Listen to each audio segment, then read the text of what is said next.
शुरुआत में हम कुछ लोगों के चिल्लाने की आवाज़ सुनते हैं जो कि असल में गिड़गिड़ा रहे थे। और हमें स्क्रीन पर एक कोड देखने को मिलता है जिसमें ये लिखा था कि मैं पूरी दुनिया की भूख खत्म करना चाहता हूँ, आधे भूखे लोगों को मारकर दूसरे भूखे लोगों को खिलाकर उनका पेट भर के, जो कि बहुत ही ज़्यादा डरावना कोड था। अब यहाँ पर एक आदमी एक औरत को मार चुका था जिसके बदले में उसे खाने को मिलता है। ये आदमी गिल्टी तो था लेकिन फिर भी खाना खा रहा था। वो पीछे पलटता है तो वही लेडी मरी हुई पड़ी होती है जिसके चेहरे से खून बाहर आ रहा था। ये आदमी यहाँ पर एक चेंबर में था जहाँ पर स्पीकर से आवाज़ आती है और जू कीपर नाम का ये आदमी उस लेडी को घसीट कर ले जाता है। और अभी अभी जिस लेडी को उस आदमी ने मारा था वो और कोई नहीं बल्कि उसकी ही वाइफ थी। और बस यहीं से शुरुआत होती है इस मूवी की।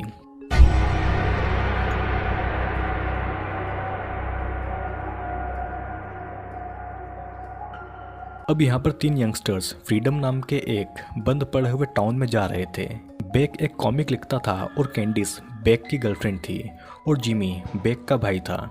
फ्रीडम नाम के इस टाउन में बहुत पहले माइनिंग मिल्स हुआ करती थी। फिर एक दिन एक हादसा हुआ जिससे कि ये मिल्स या यूँ कहे तो खदानें जमीन में ही ढह गई। तब से ये टाउन बंद पड़ा है। लेकिन लोगों के अकॉर्डिंग इस टाउन में ऐसे बच्चे रहते हैं जो कि इन खदानों की गहरी खानों में रहते हैं और इंसानों को मारकर खाते हैं। लेकिन ये बस टाउन के द्वारा फैलाई गई अफवाह थी। बेक एक थ्रिलर नॉवल लिख रहा था और इसी के चलते वे इस फ्रीडम टाउन में जा रहे थे।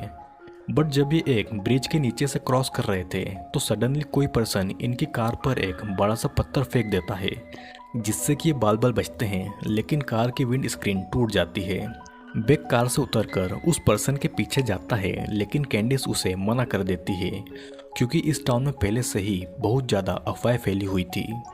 अब ये तीनों अपनी टूटी हुई कार को लेकर एक रेस्टोरेंट में जाते हैं जहाँ पर कैंडिस फ्रेश होती है, जिसके बाद में ये सभी वहाँ से कुछ खाने को लेते हैं और फिर इस रेस्टोरेंट से वापस चले जाते हैं जहाँ पर बाहर बेक अपनी फीलिंग कैंडिस से शेयर करता है कि वो उससे शादी करना चाहता है और जब उसकी नॉवेल पूरी हो जाएगी तो वो दोनों शादी कर लेंगे।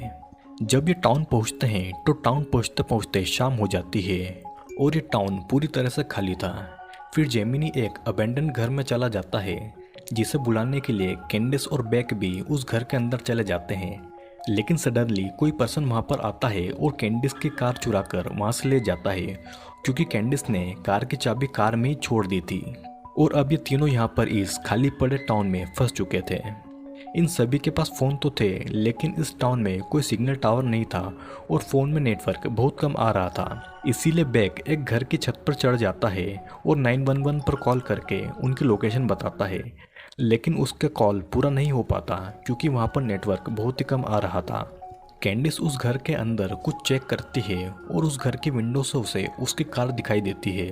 कैंडिस बाहर आकर बेक को बताती है कि अभी अभी उसने उसकी कार को देखा है, लेकिन सडनली पीछे से कोई उसके सिर पर मारकर उसे वहाँ से घसीटता हुआ कार की डिक्की में डाल देता है और ऐसा करते हुए उसे बेक देख लेता है। बेक कैंडिस की मदद करने के लिए भागता है लेकिन तब तक देर हो चुकी थी। ये आदमी वही जू कीपर था जो कि मूवी की स्टार्टिंग में दिखाया गया था। वो बेक को एक इलेक्ट्रिक रॉड से शॉक देता है और फिर फायर एक्सटिंग्विशन से CO2 गैस उसके ऊपर छोड़कर उसे और कैंडिस को दोनों को ले जाता है। कैंडिस को जब होश आता है तो वो एक पिंजरे में बंद थी और ये पिंजरा एक बंद पड़े हुए रूम में था। बेक की हालत तो इससे भी ज़्यादा खराब थी, उसे तो ऊपर से नीचे तक किसी ने टेप से लपेट दिया था। अब अगेन स्पीकर से कोई पर्सन बोलता है और वो उनका वेलकम करता है। वो ये बताता है कि ये दोनों एक स्कूल में हैं और वो आदमी यहाँ का प्रिंसिपल है। प्रिंसिपल माइक में अजीब अजीब बातें कह रहा था, जैसे कि कोई पर्सन खाने के लिए कुछ भी कर सकता है, मतलब कि कोई इंसान खाने के लिए किसी भी हद तक जा सकता है, वो मर भी सकता है और किसी को खाने के लिए मार भी सकता है। कैंडिस उस आदमी की बातों से परेशान होकर वहाँ पर लगा हुआ CCTV कैमरा देख लेती है और वो उसे तोड़ देती है, जिसके बदले में स्पीकर से बस यही आवाज़ आती है कि कैंडिस को इसके बदले में और कठोर सज़ा मिलेगी। यहाँ पर बेक खुद को टेप से आज़ाद कर चुका था। बेक को यहाँ पर नोरा नाम की लड़की मिलती है जो कि उसे बताती है कि वो और उसके पिताजी दोनों को यहाँ पर कैद कर लिया गया है। एंड सडनली यहाँ पर जू कीपर आकर बेक को पानी का ग्लास ऑफर करता है और उसे खाने का लालच देता है, लेकिन वो उसे खाने के लिए कुछ भी नहीं देता। जू कीपर एक डोर को अनलॉक करता है जिसमें बेक ये देखता है कि एक आदमी वहाँ पर ऑलरेडी बैठा हुआ है। बेक उस आदमी से ये पूछने की कोशिश करता है कि वो यहाँ पर क्या कर रहे हैं और उनके साथ यहाँ पर क्या होने वाला है। वो अकेला बैठा हुआ आदमी बेक को ये बताता है कि प्रिंसिपल उन्हें यहाँ पर भूखा और प्यासा रखता है। वो उन्हें कई दिनों तक खाना नहीं देता और खाने के बदले में उन्हें एक दूसरे से लड़ाई करनी होती है। इस खाने की लड़ाई में उन्हें सामने वाले को मारना होता है, जिसके बाद में उन्हें खाना मिलता है और फिर यही प्रक्रिया वापस होती है। उन्हें हफ्तों तक भूखा रखा जाता है और फिर खाने के लिए उन्हें लड़ाई करनी पड़ती है। वो आदमी बेक को ये बताता है कि वो यहाँ पर कई हफ्तों से है और वो अभी तक यहाँ पर 6 से भी ज़्यादा लोगों को मार चुका है, जिसमें उसकी पत्नी भी शामिल है। मतलब कि इस आदमी ने खाने के लिए अपनी पत्नी तक को मार डाला। फिर यहाँ पर जू कीपर खाना लेकर पहुँचता है और प्रिंसिपल माइक में ये अनाउंस करता है कि उन्हें खाना तभी मिलेगा जब उन दोनों में से कोई एक दूसरे को मार दे। बेक लड़ाई करना नहीं चाहता था, लेकिन प्रिंसिपल उससे कहता है कि वो अगर लड़ाई नहीं करेगा तो इस आदमी से लड़ने के लिए वो कैंडिस को भेज देगा। मतलब कि बेक की जगह इस आदमी से कैंडिस लड़ेगी, जिसे सुनने के बाद में बेक लड़ाई के लिए रेडी हो जाता है। लेकिन ये आदमी तो लड़ाई के लिए उतावला हो रहा था, या यूँ कहें कि ये खाना खाने के लिए उतावला हो रहा था। ये आदमी कई हफ्तों से भूखा था और खाने के लिए कुछ भी कर सकता था। शुरुआत में बेक इस आदमी को नहीं मारना चाहता था, लेकिन ये आदमी खाने के लिए कुछ भी कर सकता था और किसी भी हद तक जा सकता था। ये आदमी बेक को मारने की कोशिश करता है और अपने सेल्फ डिफेंस में बेक उस आदमी के हाथ के पंजे को एक बड़े से चाकू से काट देता है और फिर दूसरा वार वो इसकी गर्दन पर करता है, जिससे कि ये आदमी मर जाता है और बेक इस लड़ाई को जीत लेता है। बेक की इस जीत के रिवॉर्ड में प्रिंसिपल उसे खाने के लिए देता है, लेकिन बेक ऐसा खाना नहीं खा सकता था और वो ये खाना जू कीपर के ऊपर फेंक देता है।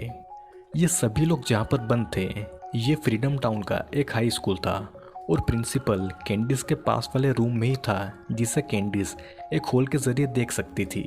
कैंडिस को यहाँ पर कई हफ्ते हो चुके थे और उसे खाने के लिए कुछ भी नहीं मिला था। कैंडिस इतनी ज़्यादा भूखी थी कि वो कॉकरोच को ही खा लेती है और उसे ऐसा करता हुआ देख नोरा वहाँ पर आती है और कैंडिस को पानी पिलाती है। प्रिंसिपल कैमरे में नोरा को कैंडिस की हेल्प करता हुआ देख लेता है और उसे ले जाकर एक रूम में छोड़ देता है, जहाँ पर एक आदमी को लाया जाता है, या यूँ कहें कि आदमी के रूप में एक जानवर को छोड़ा जाता है। वो आदमी नोरा को उठाकर दीवार पर इतनी जोर से पटकता है कि उसका सिर फट जाता है और नोरा का खेल यहीं पर खत्म हो जाता है।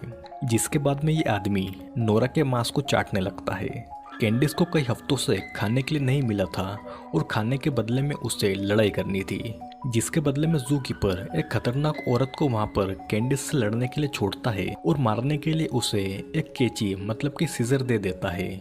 और यहाँ पर बेक के पीछे वो आदमी पड़ जाता है जिसने कि अभी अभी नोरा को मारा था और वो अब बेक को मारने वाला था, जिससे बचने के लिए बेक वहाँ से भागने का रास्ता ढूंढ रहा था। यहाँ पर ये औरत अपनी भूख से इतनी ज़्यादा परेशान थी कि वो कैंडिस पर कई वार करती है, लेकिन कैंडिस उससे बचकर वो सीजर को छुड़ा लेती है और उसकी आंखों में उस सीजर को घुसा देती है, जिससे कि कैंडिस से खाने की लड़ाई को जीत लेती है। और फिर सडनली बेक कैंडिस के रूम में पहुंच जाता है उस आदमी से बचते हुए। कैंडिस बेक को ये कहती है कि प्रिंसिपल पास वाले रूम में ही है और उसके पास कैमरे तो कई सारे हैं, लेकिन मॉनिटर एक ही है। वो एक टाइम पर बस एक ही कैमरे पर नजर रख सकता है।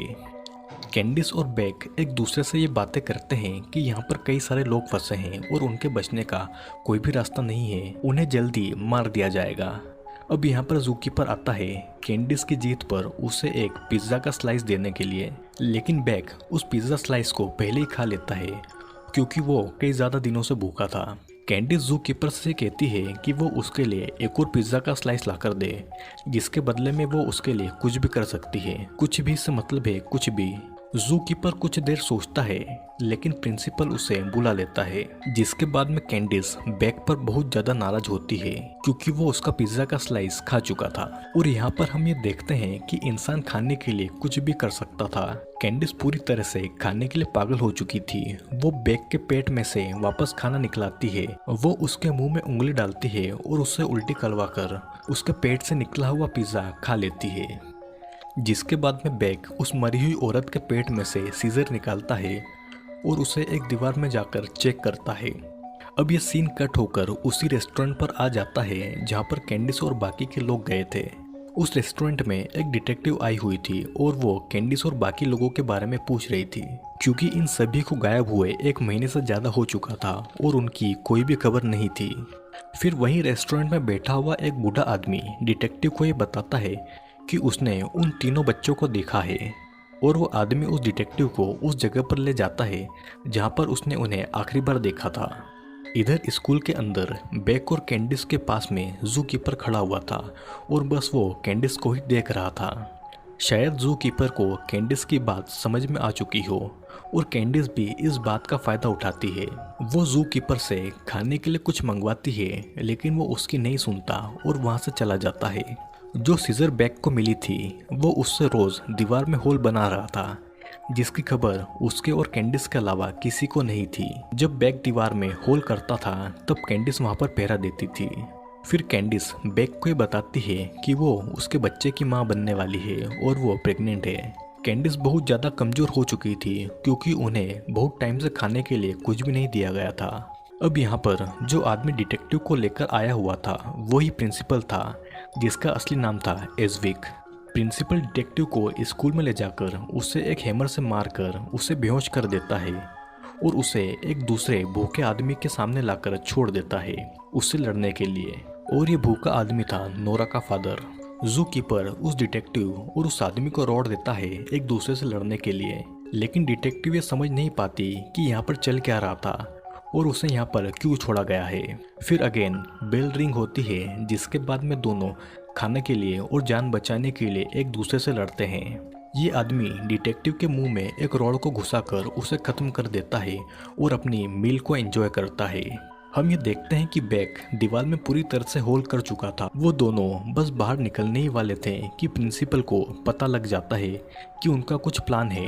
वो उन दोनों को पानी देने के बहाने आता है जिसमें कि नींद की दवाई मिली हुई थी, जिसे पीने के बाद में दोनों बेहोश हो जाते हैं। और जब बेक को होश आता है तो वो एक रूम में होता है जहाँ पर उसके भाई जेमिनी को कई हफ्तों से भूखा रखा गया था। जू कीपर जेमिनी को खाना दिखाता है क्योंकि वो कई हफ्तों से भूखा था और वो खाने के लिए कुछ भी कर सकता था। जिसके बाद में वो जेमिनी को एक गन देता है जिसमें एक ही बुलेट थी, जिससे कि जेमिनी अपने भाई को मारकर अपना खाना खा सकता था। लेकिन वो ऐसा नहीं करता और वो अपने भाई को मारने के बजाय खुद की ही जान ले लेता है, जिससे कि इस लड़ाई में कोई नहीं जीतता और दोनों को ही खाना नहीं मिलता। फिर प्रिंसिपल बेक को दूसरे रूम में डाल देता है जहाँ पर और भी ज़्यादा लोग कैद थे। अगेन बेक की फाइट होती है और वो वापस से फाइट जीत जाता है क्योंकि वो कराटे में ब्लैक बेल्ट था। प्रिंसिपल मौके का फ़ायदा उठाता है और वो कैंडिस के पास जाकर उसे फिजिकली एब्यूज़ करने लगता है, लेकिन कैंडिस उसे चेयर से मारकर वहाँ से भाग जाती है। बेक भी अपने आप को बचाने की कोशिश करता है और वो पिंजरे के अंदर से ही जू कीपर को पकड़ता है, लेकिन जू कीपर को पकड़ने की कोशिश में उसका हुड उसके ऊपर से उतर जाता है और सभी को ये देखने को मिलता है कि जू कीपर कोई आदमी नहीं बल्कि एक जली हुई औरत है जो कि अपने आप को हर टाइम ढके हुए रहती है। अब प्रिंसिपल मतलब कि एजविक एंट्री लेता है और वो ये बताता है कि जब फ्रीडम टाउन में खदानें ज़मीन में धंसने लगी थी तो वो अपनी बीवी और अपनी बच्ची के साथ में भाग रहा था, लेकिन उसकी कार एक गहरे गड्ढे में जा गिरी और तीनों उस गड्ढे में ही फंस गए। उस गड्ढे में वे तीनों हफ्तों तक रहे। उनके पास में न खाने को कुछ था और न ही पीने के लिए। वे कई हफ्तों तक ऐसे ही फंसे रहे और उन्हें बचाने के लिए कोई भी नहीं आया। उस गड्ढे के अंदर उसने और उसकी बीवी ने अपनी बच्ची को मार दिया और उसे खाकर वे दोनों जिंदा रहे। एजविक किस्मत वाला था, लेकिन उसकी बीवी नहीं। वो खदान में से निकल रही गैसों की चपेट में आ गई, जिससे कि उसकी पूरी चमड़ी जल गई और वो ऐसी दिखने लगी। अब प्रिंसिपल कैंडिस और बेक की फाइट चाहता था। वो उन्हें गन देता है और वहाँ से चला जाता है। कैंडिस बहुत ज़्यादा भूखी थी और वो खाने के लिए कुछ भी कर सकती थी। वो बेक की तरफ फायर करती है, जिससे कि जू कीपर को ऐसा लगता है कि उसने बेक को मार दिया, लेकिन बेक उसे ही उसकी इलेक्ट्रिक रॉड से मार देता है क्योंकि कैंडिस ने उसके ऊपर फायर नहीं किया था। जिसके बाद में कैंडिस और बेक यहाँ से भागने की कोशिश करते हैं और वे दोनों अलग अलग रास्ते पर जाते हैं क्योंकि प्रिंसिपल कैमरे में उन्हें देख रहा था, लेकिन वहाँ पर एक ही मॉनिटर था और वो एक टाइम पर बस एक ही कैमरे में देख सकता था। बेक गन को लेकर प्रिंसिपल के ऑफिस में जाता है उसे मारने के लिए, लेकिन प्रिंसिपल बेक को उसके ऑफिस में बंद करके कैंडिस के पीछे निकल जाता है। कैंडिस जैसे तैसे स्कूल से बाहर आती है और उसे एक पुलिस की कार नजर आती है। कैंडिस उस पुलिस की कार से हेल्प मांगती है और उसे रोकती है, लेकिन इस कार में पुलिस नहीं प्रिंसिपल था। वो कैंडिस की तरफ कार लाता है और उसे कार से ठोक देता है। यहाँ पर स्कूल के अंदर बेक को ये याद आता है कि प्रिंसिपल के ऑफिस के पास में वही रूम है जहाँ पर उसने होल किया था, और वो तुरंत उस रूम में पहुँचता है और स्कूल से बाहर आता है। जिसके बाद में बेक बाहर आता है और प्रिंसिपल को गोली मारकर कैंडिस को प्रिंसिपल से बचाता है। जिसके बाद दोनों अपनी कार से वापस शहर की तरफ निकलते हैं और जाते समय रास्ते में बेक कैंडिस को प्रपोज करता है, लेकिन कैंडिस की उंगली इतनी ज़्यादा सूजी हुई थी कि उसकी उंगली में रिंग नहीं जाती। और लास्ट सीन में हम ये देखते हैं कि पुलिस स्कूल तक पहुंच जाती है, जहां से कई सारे लोग मिलते हैं जो कि कैद थे और वे भूखे भी थे। तो दोस्तों, ये मूवी 3 फ्रेंड्स के ऊपर है जो कि एक टाउन फ्रीडम में जाते हैं फन और अपनी नॉवेल के लिए, लेकिन यहाँ का पूरा सच उन्हें नहीं पता था। टाउन में फैली अफवाह से उन्हें बस ये पता था कि कुछ बच्चे लोगों को मारते हैं और इन खदानों की गहरी खानों के अंदर रहते हैं। लेकिन सच तो ये था कि एक प्रिंसिपल भूख और जान का ऐसा खेल खेलता है जो कि बहुत ज़्यादा भयानक था। आई होप दोस्तों आपको ये वीडियो पसंद आया होगा। वीडियो पसंद आया हो तो वीडियो को लाइक करें और कमेंट में मुझे बताएं।